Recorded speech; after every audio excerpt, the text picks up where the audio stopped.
안녕하세요. 김한입니다. 잠깐만.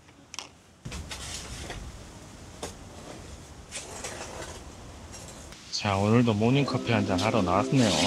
날씨는 흐리고 바람이 좀 불긴 하는데 비가 안 옵니다. 좋잖아요.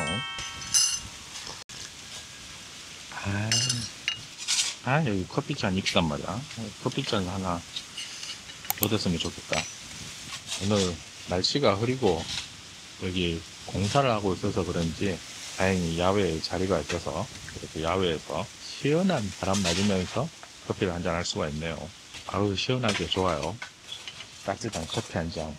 이제는 뜨거운 커피가 아니라 따뜻한 말이 어울리는 그런 날씨입니다.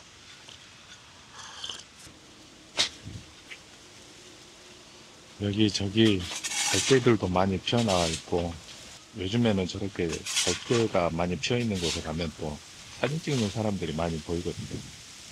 이렇게 여행 유튜버 분들이나 이 동남아 생활을 보여주시는 그런 유튜버 영상을 보면, 여러분도 바람이 많이 불어. 근데 바람이 좀 많이 불긴 한다. 이 1년 12달 따뜻한 날씨, 물론 베트남은 좀 날씨 차이가 있지만 저렴한 물가, 마냥 여유로워 보이는 생활. 물론 영상에서 보여주는 거는 다 이 좀 좋은 모습들 뿐이잖아요. 그런 거 보고 나도 동남아에서 좀 살아보고 싶다, 그런 생각을 하시는 분들이 많을 거라고 봅니다. 그리고 또 요즘 한국 생활이 영 힘들잖아요. 근데 이 보는 거랑 여행 온 거랑 사는 거는 완전히 다릅니다. 태국하고 베트남에서 20년, 23년 가까이 됐죠. 오랜 시간 직접 살아본 제 경험에 의하면 어디서든 먹고 산다는 거는 살다 보면 현실적으로 살아가는 데에 대한 그런 단점들이 항상 스트레스를 안고 살고 있다고 봐도 무방할 정도로 단점들이 많이 보이거든요. 오늘 말 나온 김에 뭐 별로 할 것도 없는데 바람이나 좀 쐬면서 그냥 좀 씹으려 볼까요? 자랑은 아니지만 제가 23년간 로컬의 삶에서 느낀 저의 생각을 두서없이 한번 씹으려 보겠습니다. 첫 번째로, 동남아 하면 제일 먼저 떠오르는 게 저렴한 물가 아닙니까? 그냥 다 싸다, 비싸봐야 한국보다는 싸다 라고 다들 생각하죠. 제가 딱 말하는데 결코 싸지 않습니다. 싸다는 거는 그건 관광객 입장에서 보는 시선인 거고, 현지에서 살게 되는 입장이 되면 사는 사람들의 기준은 틀리다. 현지에서 진짜로 살아보면서 쓰는 비용은 완전히 다르거든요. 생각보다 꽤 많이 지출을 하게 됩니다. 그리고 갈수록 이 태국이나 여기 베트남도 마찬가지고 물가가 매년 오르고 있는 상황이잖아요.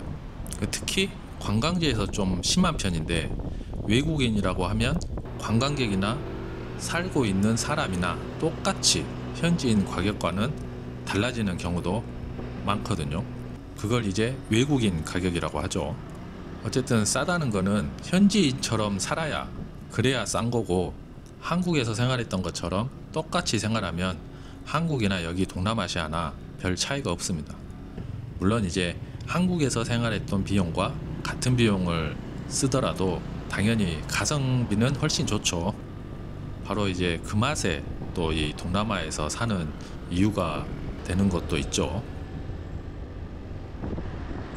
그래서 결론은 생각하는 것처럼 한국보다 더 적은 생활비로 이 모든 걸 똑같이 즐기면서 살 수는 없다 라고 할 수 있겠습니다.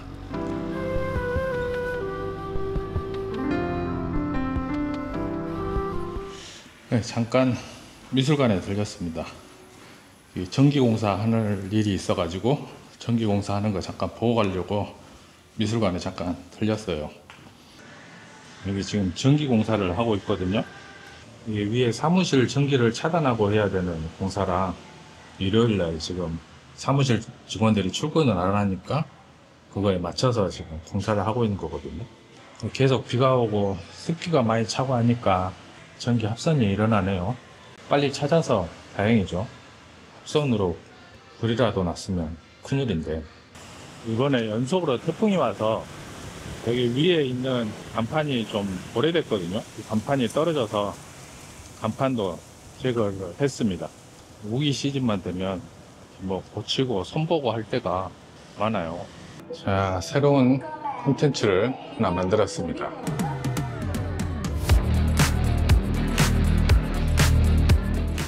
이게 원래 액자거든요.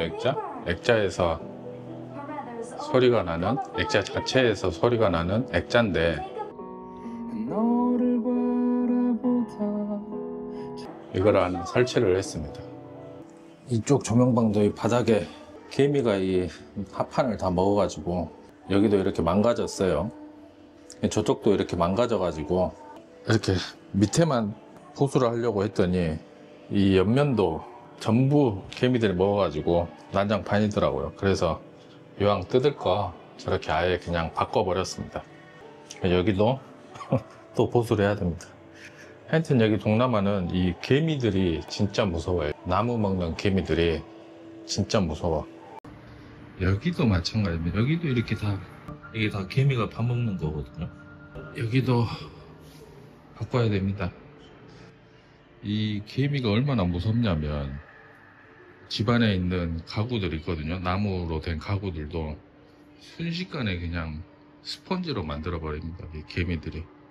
이게 특히 이 우기 시즌에 날씨도 습하고 그러니까 더 이제 이 개미들이 더 극성입니다.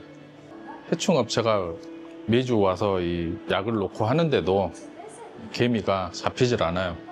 그래서 지금 여기도 이 벽면을 다 아크릴로 아예 그냥 바꿔버렸어요. 이왕 새로 하는 거 합판으로 안 하고 아크릴판으로 해가지고 바꿔버린 거거든요. 그래서 일단 여기 간단하게 새로운 콘텐츠로 바꿔봤습니다.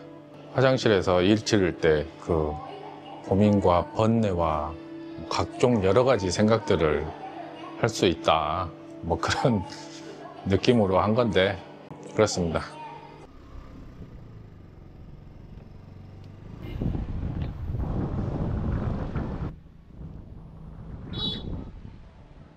자, 그럼 두 번째. 가만. 박시오. 두 번째로는 사는 동안 현지 사람들과의 관계가 더 중요하지 않습니까? 어디든 비슷하겠지만 현지 사람들은 대부분 친절해요. 태국도 마찬가지고 여기 베트남도 마찬가지고. 하지만 이렇게 마음을 터놓고 얘기를 나눌 수 있는 친구, 나아가서는 뭐 연인 관계가 있을 수도 있겠죠. 그런 사람과의 관계, 진실하게 터놓고 얘기할 수 있는 그런 관계를 만들기가 생각보다 어렵습니다. 당연히 언어도 틀리고 문화도 틀리고 나아가서 크게 봐서는 민족성이 틀리잖아요. 그렇기 때문에 한국 사람, 저는 이제 한국 사람이니까 한국 사람의 마인드로 그렇게 마음 터놓고 대할 수 있는 깊은 관계를 만들기가 어렵다는 거죠. 야, 정말 저 사람은 마음을 터놓고 얘기할 수 있는 그런 친구다 라고 생각했는데 배신감을 느끼는 경우도 많고 뒤통수를 맞는 경우도 많고 그렇습니다. 오래 살다 보면 여러 성향의 사람들을 만날 수 있잖아요. 그래서 이렇게 현지 사람들이랑 어울려서 놀다 보면 뭐 웃고 떠드는 가운데에서도 가끔은 외로움을 느끼기도 합니다. 군중 속의 외로움이라고 하나요? 그런 외로움을 느낄 때가 많아요. 특히나 이 사람과의 관계가 정말 어렵습니다.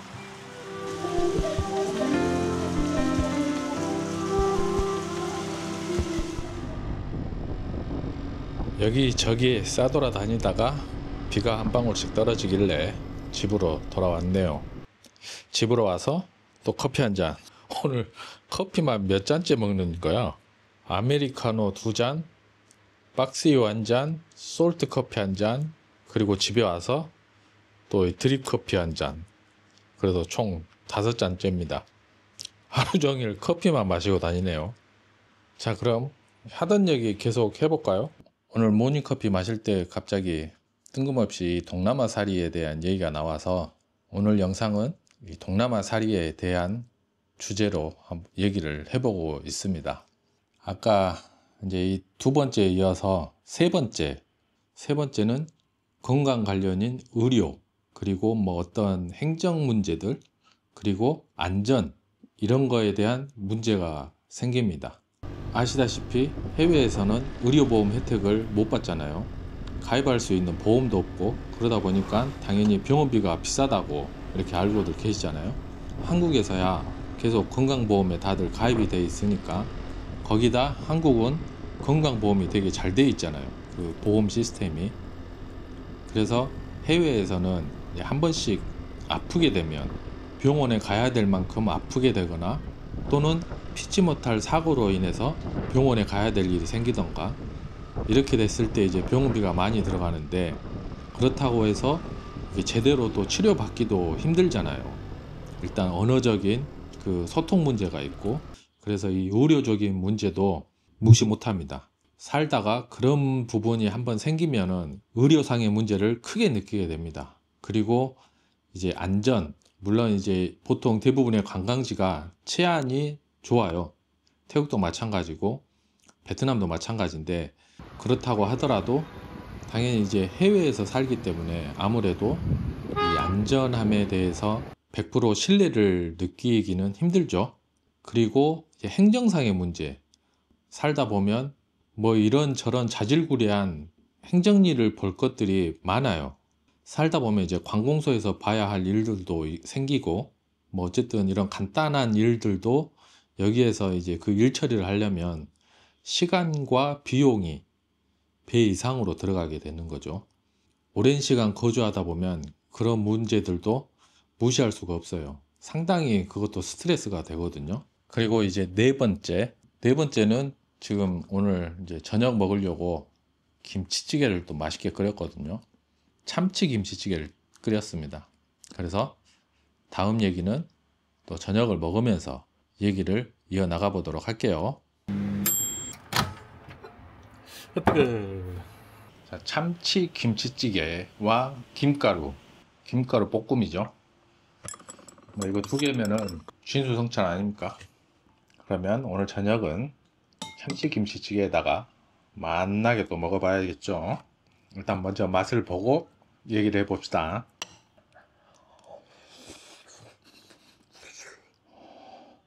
그거 그죠. 역시 김치찌개는 배신을 안 한다. 자, 그럼 아까 하던 얘기 마저 해볼게요. 그러면 이번엔 네 번째도 중요합니다. 바로 비자 문제입니다. 한볼택 하고요.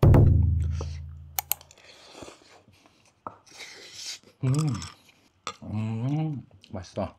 이제 잠시 여행 오는 게 아니라 뭐 한 달 살기까지도 괜찮죠. 근데 그 이상 이제 3개월 이상, 1년 이상 거주하려고 하면 비자 문제도 신경을 써야 됩니다. 보통 이제 비자런이라고 하죠. 그래서 비자 기간이 거의 끝나갈 때쯤에 가까운 다른 나라를 다녀옴으로 해서 이제 비자 기간을 다시 연장시키는 그런 식으로 하시는 분들도 많이 계시고, 취직을 해서 오시는 분들은 이제 노동 비자가 있으니까 그 일하는 동안에는 뭐 문제가 없습니다. 보통 한 노동 비자가 뭐 2년짜리가 나오니까. 그리고 현지인과 결혼하신 분들은 이제 또 결혼 비자로 거주를 할 수가 있는 거고, 그게 아니고 혼자 그냥 독자적으로 와서 지내게 된다면 비자 문제가 꽤나 큰 비중을 차지합니다. 이게 뭐 2, 3개월에 한 번씩 나갔다 온다고 해도 생각보다 그 기간이 빨리빨리 지나가거든요.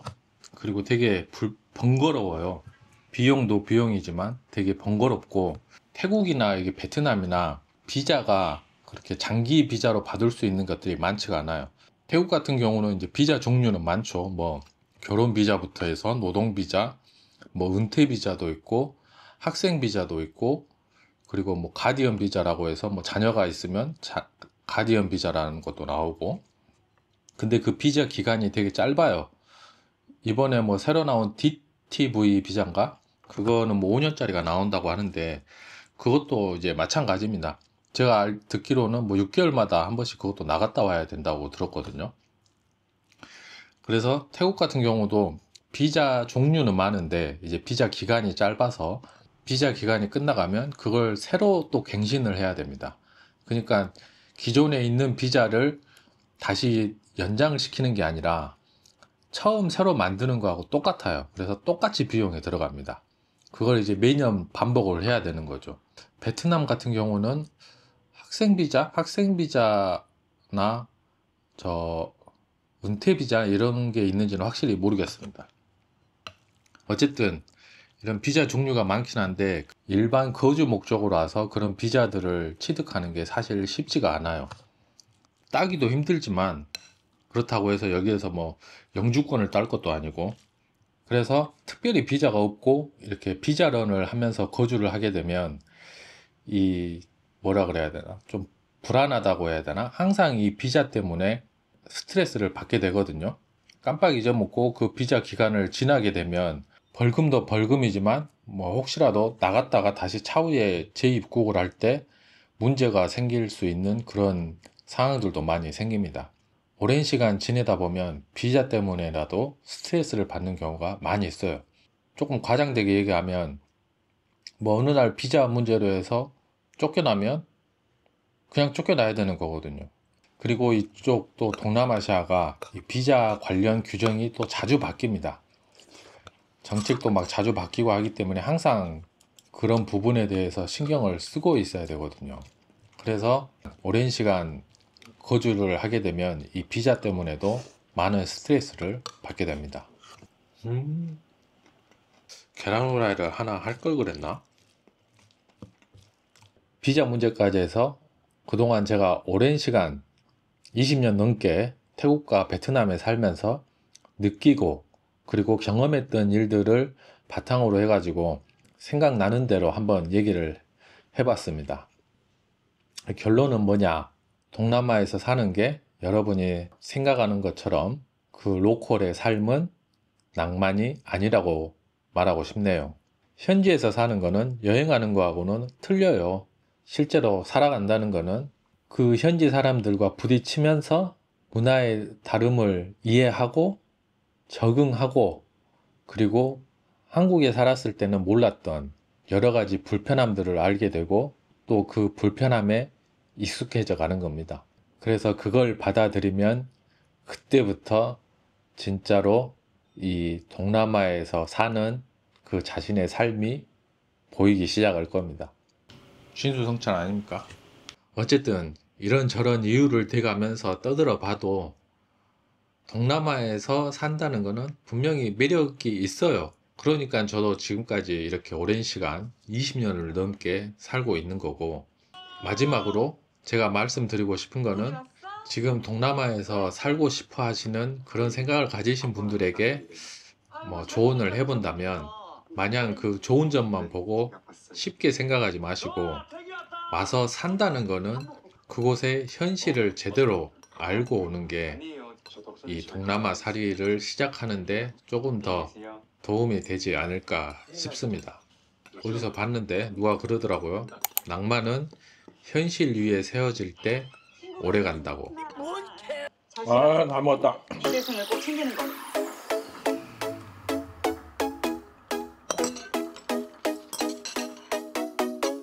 아, 잘 먹었다.